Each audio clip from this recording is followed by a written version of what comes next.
संकट में, संघर्ष में, चुनौतियों में ही व्यक्तित्व का निर्माण होता है। और यदि स्वर्ण बनना है तो तपना तो पड़ेगा ही। क्या आप जानते हैं कि शेरनी का दूध स्वर्ण के पात्र में ही टिकता है? जय श्री राधे।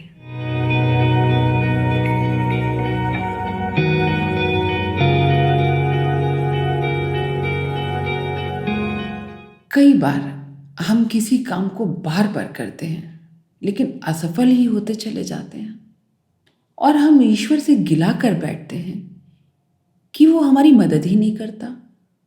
जबकि सत्य तो ये है कि जितनी जिसकी पात्रता होती है उसको उतना ही मिलता है। कई बार पात्रता क्रिएट करने के लिए हमें लाइफ में बहुत से संघर्षों का सामना करना पड़ता है। ऐसे में हमें निराश नहीं होना चाहिए।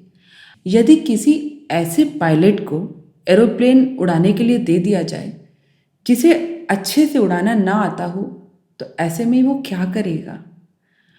वो अपना नुकसान तो करेगा ही, साथ में औरों को भी ले डूबेगा। इसलिए आज जो हमारे पास नहीं है, या हम उसके लायक नहीं, या वो हमारे लायक नहीं, इस विषय पर आज मैं आपको एक कहानी सुनाती हूँ। एक किसान था। उसने भगवान से बोला, भगवान, अगर तुम 1 वर्ष के लिए मुझे मौका दो तो मैं तुम्हें दिखलाऊंगा कि खेती कैसे की जाती है। ईश्वर ने कहा, ठीक है, जैसा तुम चाहोगे वैसा ही होगा। अब तो उसकी खुशी का ठिकाना नहीं रहा। उसके पास जीवन भर का एक्सपीरियंस था। उसने पाले देखे थे, ओले देखे थे, तूफान देखे थे, आंधियां देखी थी, बाढ़ देखी थी, सूखा देखा था। अब उसने खेती की बहुत व्यवस्थित योजना बनाई। उसे जितने पानी की जरूरत थी उसने उतना पानी मांगा, जितनी धूप की जरूरत थी उतना ही सूरज चमका। ना बाढ़ आई, ना आंधियां आई, ना ओले गिरे, ना पाला पड़ा, ना कीड़े मकोड़े लगे। अब तो गेहूं के पौधे दिखने में तो खिलखिला रहे थे, उसमें बड़ी बड़ी बालें भी आ गई थी। जब फसल काटने की बारी आई तो उसके प्राण पे तो जैसे छुरी ही चल गई, क्योंकि उसकी बालें तो पोंछ रह गई थी, यानी कि बालों में गेहूं थी ही नहीं। उसने भगवान से कहा कि ये मेरे साथ क्या मजाक हुआ।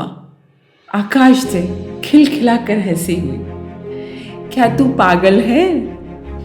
गेहूं पैदा होने के लिए संघर्ष चाहिए था, संकट चाहिए थे, असुविधाएं चाहिए थी। तेरी व्यवस्था में न तूफान थे, न आंधियां थी, न जमकर वर्षा हुई, न सूरज से आग बरसी। इतनी सारी सुविधाओं को पाकर तेरी बालें पोंछ ही रह गईं। संकट में, संघर्ष में, चुनौतियों में ही व्यक्तित्व का निर्माण होता है। इसलिए लगातार मिल रही असफलताओं से व्यक्ति को घबराना नहीं चाहिए। जो व्यक्ति जीवन की चुनौतियों का सामना करते हुए अनुभव हासिल करता है, उसी का ट्रू पोटेंशियल बाहर आता है। उनकी बालें कभी भी पोंछ नहीं रहती। यानी कि अपने पात्र को स्वर्ण के जैसा बनाना है तो जीवन में संघर्षों से तो होके गुजरना ही पड़ेगा। इसीलिए जीवन में आई हुई कठिनाइयों को देख के मत घबराइए। याद रखिएगा, ये कठिनाइयां ही आपके पात्र को स्वर्ण बनाने में आपकी मदद कर रही हैं। मैं फिर से कह रही हूँ, कठिनाइयों से भागिए मत। यही संघर्ष आने वाले समय में आपकी चमक का कारण बनेंगे। वो चमक जो आप में शुरू से थी, ये संघर्ष उनको तराशेंगे। So make sure you welcome your difficulties, which will make the path to success. Thank you.